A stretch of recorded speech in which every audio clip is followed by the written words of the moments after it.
Gusto mura ganti elan Losayata ng pastam Aina hay si atam Kinailaw mo di jeka Utaka iyana ng kasita Naharis laulidain kunta Jidawan daw ng masanda Sanda at ayuna ka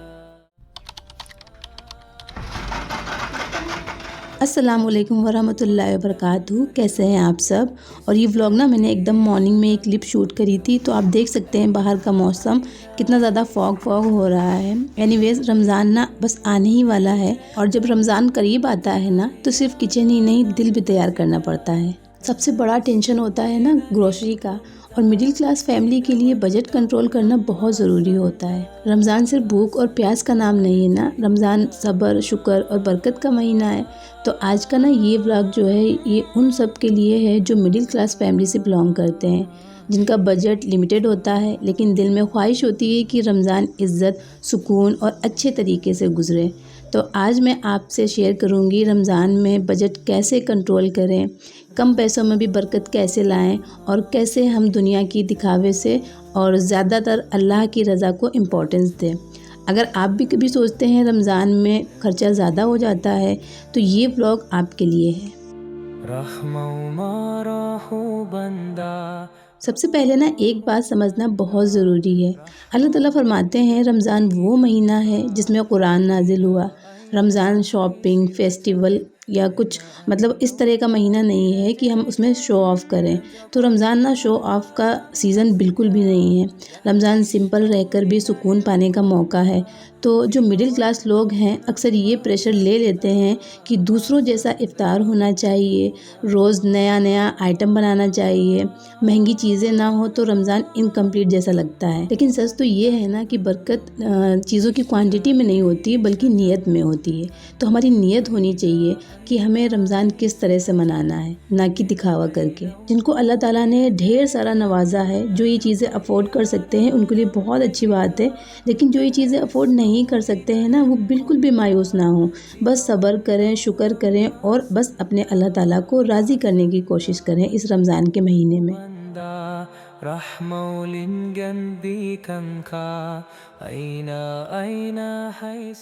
Ramzan से पहले ना budget planning करना बहुत ज़रूरी है।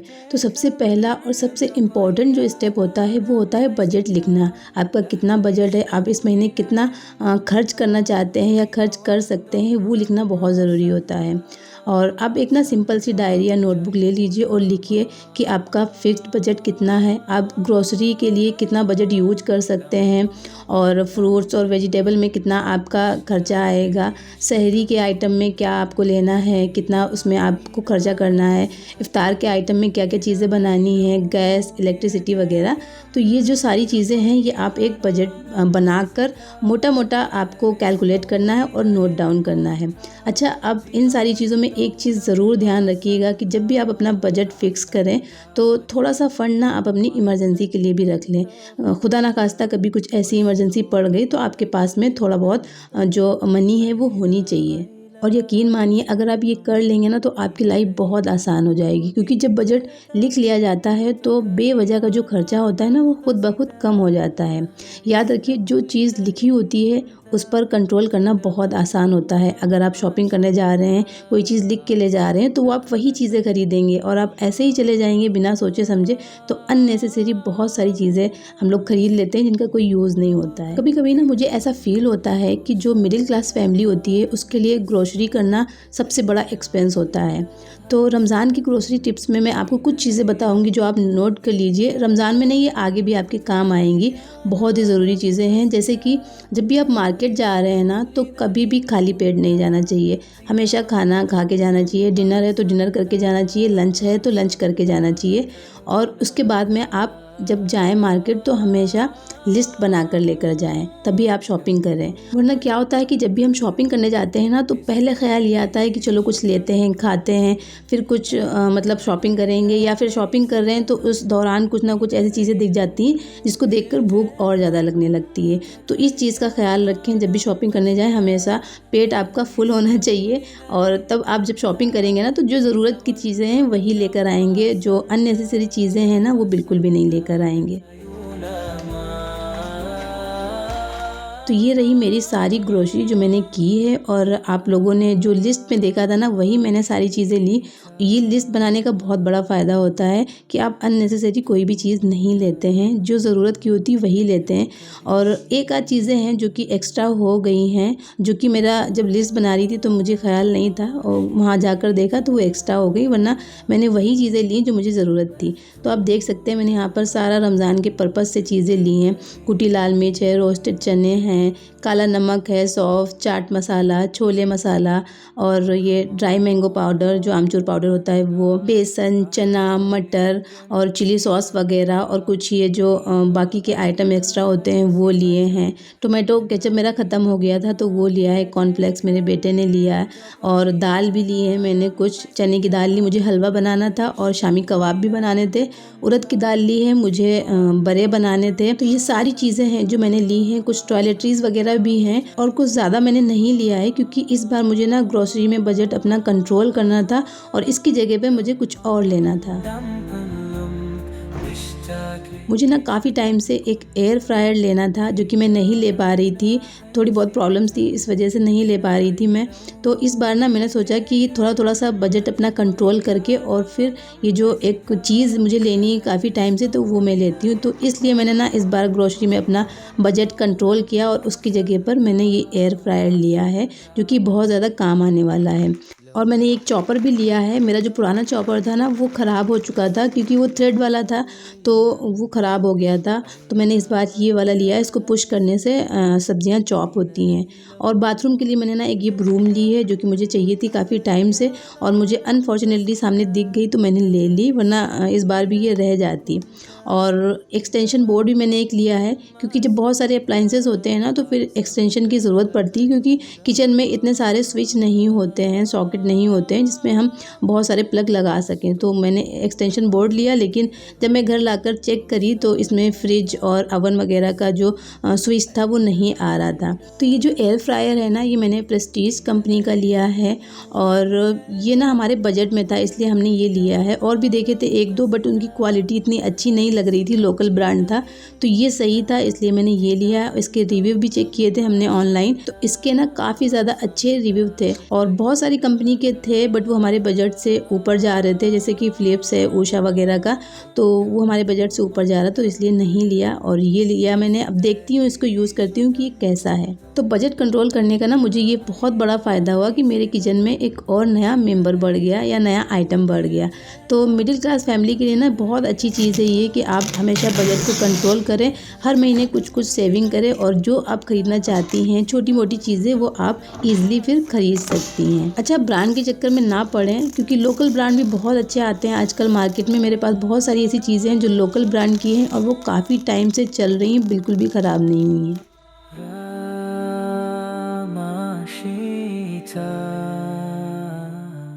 अच्छा, अब ना शाम का टाइम हो गया था ना तो छोटी मोटी सी भूख भी लगी थी, और चाय का भी वक्त हो रहा था क्योंकि आज हस्बैंड घर पे थे, तो इसलिए मैंने ना चाय चढ़ा दी थी साइड में। और मैंने ये नमकीन बनाई हुई थी जो कि पोहे से बनती है, तो चूरा भी बोलते हैं हमारे यहाँ इसको, आप लोग क्या बोलते बताइएगा। हमारे यहाँ तो वैसे ये चूरा ही बोला जाता है, पोहा वो जो डिश बनती है ना उसको बोला जाता है। तो ये मैंने नमकीन बनाई थी, बहुत हल्की सी, बहुत अच्छी बनती है, और सबसे बड़ी बात हेल्दी है क्योंकि ये घर की बनी हुई है। हमने जो ऑयल यूज़ किया है वो हमें पता है कि ये घर का है। अगर आपको इसकी रेसिपी चाहिए तो मुझे बताइएगा, मैं आपको आप लोगों के साथ में शेयर करूँगी।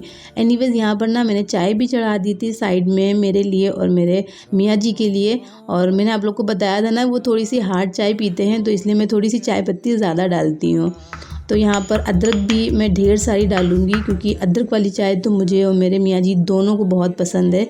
और आजकल मौसम भी थोड़ा सा ख़राब हुआ है, क्योंकि फिर से ठंड आ गई है वापस और फिर से बारिश वगैरह होने लगी है, तो इसलिए मैंने इसमें अदरक ढेर सारी डाली है।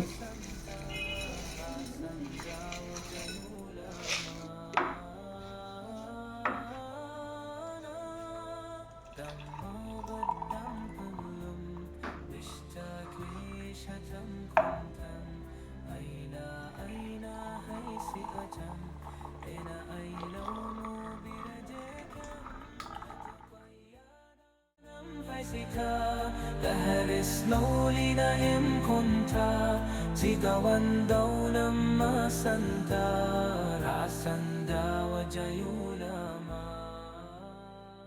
तो चाय पीने के बाद में हो गया था असर का टाइम, तो फिर असर की नमाज़ अदा करी और थोड़ा बहुत तस्बीह वगैरह पढ़ी और उसके बाद में फिर मैं आ गई थी किचन में। तो मुझे ना बनाना था चने की दाल का हलवा। काफ़ी दिनों से मेरे हस्बैंड भी बोल रहे थे और मेरे बेटे को बहुत पसंद है, तो उसके लिए मुझे ये चने की दाल का हलवा बनाना था।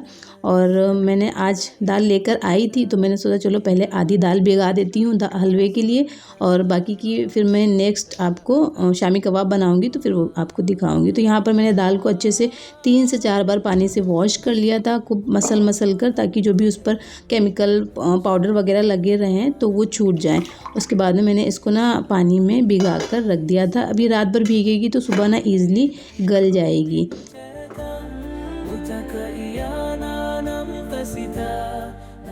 अच्छा, मैं आपको बता रही थी कि ना मार्केट में जब भी जाएं तो हमेशा मतलब पेट फुल होना चाहिए, भूख के टाइम पे नहीं जाना चाहिए। एक चीज़ और मैं आपको बताना भूल गई थी, वो ये कि अगर आपके घर में और मेंबर हैं तो फिर आप अपने बच्चों को मत लेकर जाएं, बच्चों को घर पर ही छोड़ कर जाएं, क्योंकि जब बच्चे जाते हैं ना तो मार्केट में देखते हैं कि ये भी चीज़ें ले लें, वो भी चीज़ें ले लें, और जो अट्रैक्टिव चीज़ें होती हैं ना वो हमेशा ये मार्केटिंग स्ट्रेटजी होती है कि वो हमेशा ऐसी जगह पर होती है जहाँ पर बच्चे ईज़िली ले सकते हैं। तो इसलिए हमेशा बच्चों को छोड़कर घर पर जाएं, तो आपके जो घर में अननेसेसरी चीज़ें हैं ना वो बहुत कम आएंगी। इस चीज़ का आप एक बार ट्राई करके देखिएगा, क्योंकि हम लोगों को क्या होता है, हम लोग जो चीज़ें ज़रूरत होती है वही लाते, लेकिन बच्चे ये भी ले लो वो भी ले लो, अगर नहीं दिलाओ तो फिर वहीं पर रोना धोना स्टार्ट कर देते। तो इसलिए कोशिश करें कि बच्चों को ना लेकर जाएँ, अगर पॉसिबल है तो। अदरवाइज़ कोई ऑप्शन ही नहीं, मेरे पास कोई ऑप्शन नहीं, मैं अपने बेटे को हमेशा साथ लेकर जाती हूँ। अगर मैं ग्रोसरी करने जाती हूँ या फिर हस्बैंड जाते हैं तो फिर मैं उन्हें अकेले भेज देती हूँ। अच्छा, रमज़ान में ना सबसे ज़्यादा पैसा जो ख़त्म होता है वो इफ़्तार के आइटम पर ख़त्म होता है, क्योंकि सच तो ये है कि रोज़ पकोड़े, रोज़ समोसे, रोज़ नए नए आइटम्स, और ये सब ना बजट को एकदम ख़राब कर देता है और हमारी सेहत को भी ख़राब करता है। क्योंकि हम जब रोज़ रोज़ फ्राइड आइटम खाएंगे, अनहेल्दी चीज़ें खाएंगे, तो हमारी सेहत तो ख़राब हो ही रही है, साथ में हमारा बजट भी ख़राब हो रहा है, क्योंकि उसमें ऑयल भी लगता है, बेसन भी लगता है, बहुत सारी चीज़ें लगती हैं। तो इसलिए कोशिश करें कि सिंपल से सिंपल इफ़्तार आइडियाज़ आप पहले से ही मेन्यू में अपने ऐड कर लें और वही सिंपल इफ़्तार बनाएं, और अब खुद भी खाएं, अपने बच्चों को भी खिलाएं, अपनी फैमिली को भी खिलाएं। लेकिन बहुत सारे लोगों के लिए, हमारी प्यारी बहनों के लिए नहीं पॉसिबल होगा, जिनकी जॉइंट फैमिली है, जिनकी बड़ी फैमिली है, डिफरेंट चॉइसेस होती हैं उनके लिए। कोई कहता है ये बनाओ, कोई कहता है वो बनाओ, तो वहाँ पर शायद ना पॉसिबल हो पाए। लेकिन जो लोग अकेले रहते हैं, अपने मतलब जॉइंट फैमिली से दूर रहते हैं, या जिनकी फैमिली इतनी बड़ी नहीं है, तो वो लोग ये चीज़ ज़रूर फॉलो करें कि हेल्दी चीज़ें बनाएं, कम खाएं और अच्छा खाएं, और ज़्यादा से ज़्यादा इबादत करें। मैं भी ना हर साल बहुत सारी चीज़ें बनाकर फ्रिज में स्टोर कर लेती थी और बहुत सारी चीज़ें बनाती थी, और मेरे हस्बैंड तो इतना ज़्यादा खाते नहीं हैं, तो मुझे ही खाना पड़ता था बार बार। तक मैं खाना नहीं खाती हूँ रमज़ान में, सिर्फ इफ़्तार से ही मेरा काम हो जाता है, तो फिर वो मुझे ही खाना पड़ता था, क्योंकि हम वेस्ट भी नहीं कर सकते हैं। और तो इस बार मैंने ये डिसाइड किया है कि मैं बहुत कम चीज़ें बनाऊंगी और हेल्दी चीज़ें कोशिश करूंगी ज़्यादा बनाऊं। और बहुत ज़्यादा अगर मुझे कुछ बनाना है तो चना चाट है, फ्रूट चाट है, या कोई एक सिंपल सा फ्राइड आइटम बना लूँगी, या शरबत वगैरह। तो बस इतना ही रखूँगी मेन्यू में, ज़्यादा कुछ ऐड नहीं करूँगी। जो भी रेसिपी बनाऊँगी वो मैं डेली की डेली बना लूँगी, और अगर स्टोर करना होगा तो साथ साथ में स्टोर भी करती रहूँगी। मतलब बहुत सारी चीज़ें बनाकर फ्राइड वाली चीज़ें तो बिल्कुल भी नहीं रखूँगी। इससे बजट भी सही रहेगा, सेहत भी सही रहेगी, और हमारे नबी पाक की ये सुन्नत भी है कि इफ़्तार खजूर और पानी से करो तो ज़्यादा बेहतर है। सभी जानते हैं ये सारी चीज़ें। कम चीज़ों में भी सुकून होता है जब नियत सिर्फ अल्लाह को राज़ी करना हो।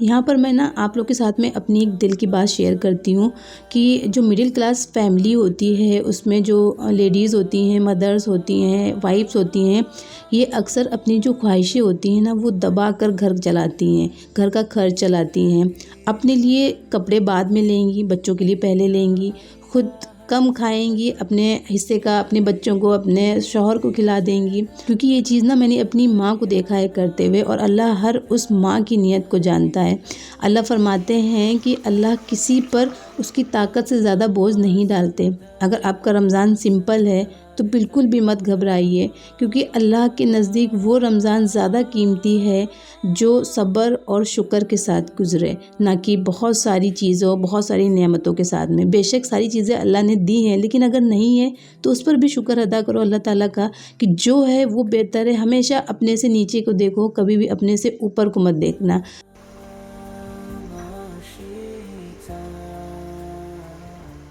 अच्छा, रमज़ान में जब आप अपना बजट मैनेज कर रहे हैं, बैलेंस करने की कोशिश कर रहे हैं, तो फिर आप अपनी इबादत को भी बैलेंस करिए।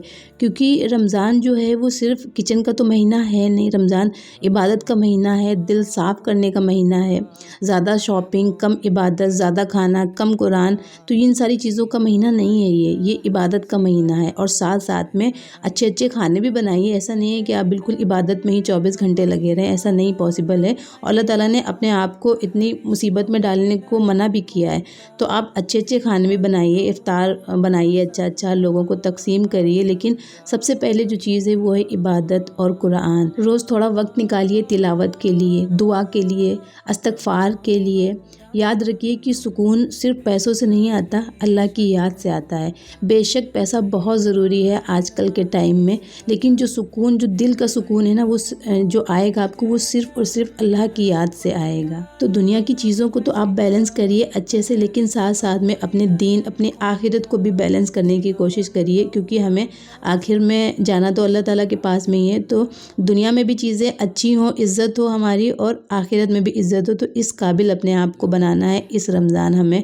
तो ये अपने से आप प्रॉमिस करिए आज ही कि हमें इस रमज़ान में ना ढेर सारी इबादत करनी है, ढेर सारे कुरान पढ़नी है। कुरान को कोशिश करें कि तर्जुमे के साथ में पढ़ें, ज़्यादा बेहतर है। जितना इस्तिग़फ़ार कर पाएँ उतना इस्तिग़फ़ार करें, और जितनी ज़िक्र है अल्लाह ताला का उतना ज़िक्र करें। और अगर आप मिडिल क्लास फैमिली से बिलोंग करते हैं और आपका रमज़ान इस साल सिंपल है तो शर्मिंदा मत होइए। सिंपल इफ़्तार, सिंपल सहरी, लेकिन दिल अल्लाह से जुड़ा होना चाहिए, तो वही सबसे खूबसूरत रमज़ान होगा आपके लिए। मेरी ये बात का आप यकीन करिएगा।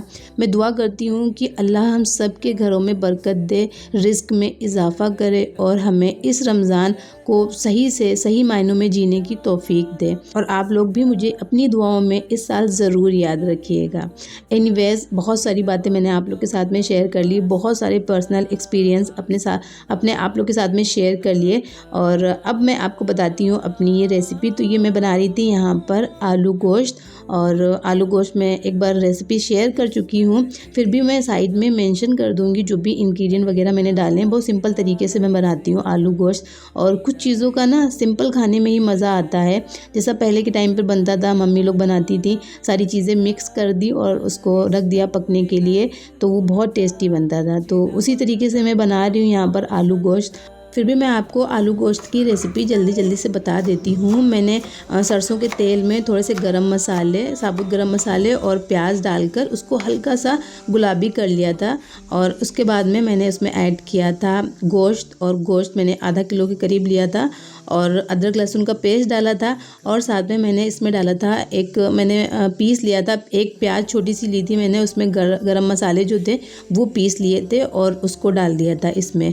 तो पहले के टाइम पर जो मसाले थे वो हाथ से ही पीस कर डाले जाते थे। अब हम लोग पाउडर वगैरह रखने लगे हैं, वरना पहले के टाइम पर हाथ से ही पीस के डाले जाते थे।